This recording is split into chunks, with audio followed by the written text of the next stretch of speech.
Thank you, Mr. Cicilline. We'll now go to Ted Lieu of California. Okay. Thank you, Chairman Castro, and thank you, Director General Perez and Director Smith for your public service.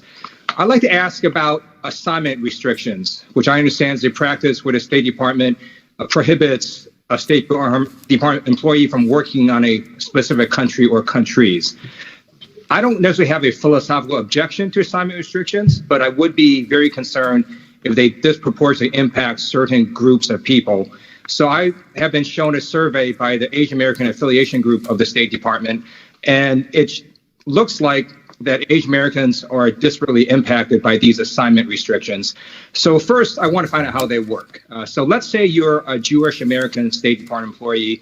If you have family in Israel, could you work on issues related to Israel at the State Department?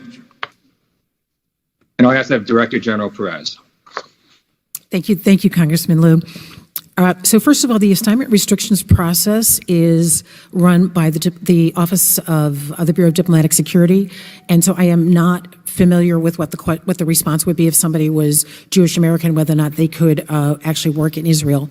My understanding of the process, and by the way, I was recently in a meeting with the representatives, the senior leadership of the Asian American Pacific Affinity Group, and Undersecretary Bulatow. They also met with Deputy Secretary Began recently. Is that it's not necessarily that you were born in a country or you have some sort of affiliation. The question is for countries in which there are critical intelligence threats. What are the family connections that you might have that would make you susceptible to some sort of foreign influence?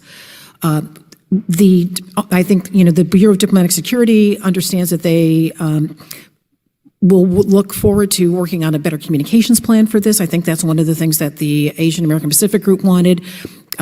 They said that they hear complaints from those that are Russian Americans as well, who would like to serve in Russia and are not able to do so.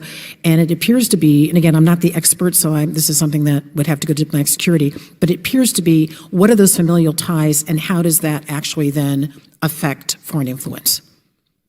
If there are no familial ties, if it's simply that you're, let's say, Russian American or Chinese American, and you don't have family in either Russia or China, is there any policy or rule or practice that would bar you from working on either China or Russian issues?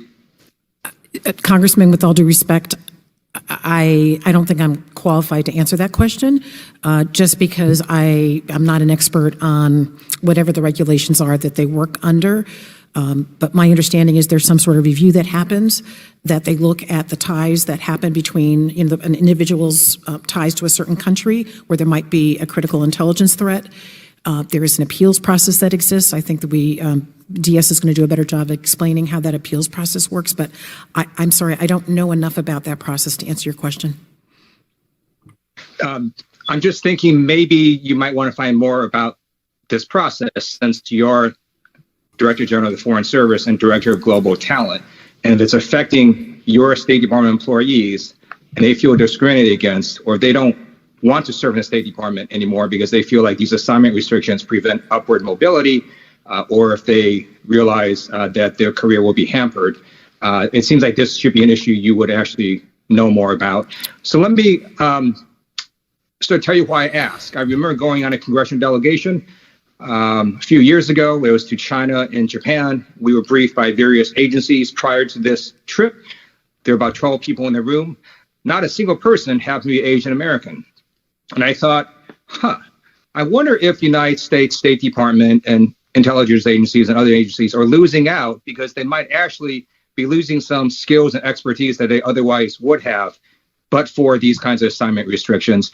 And by the way, the answer to whether or not you would be barred from working in a particular country because you happen to be Russian American or Chinese American, the answer ought to be no, because that would be illegal.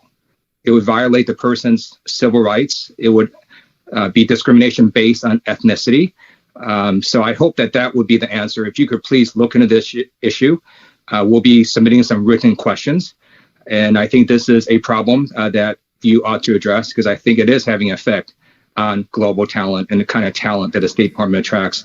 This not only affects the State Department employees, I think it also can affect how well we execute our foreign policy. If you exclude entire classes of people, we could be losing cultural expertise and other expertise that we otherwise may not have. With that, I yield back. Thank you. Thank you, Mr. Lieu. And Director General, we would love it if you could work with whoever is responsible at the State Department to make sure that we get an answer to Mr. Lieu's question.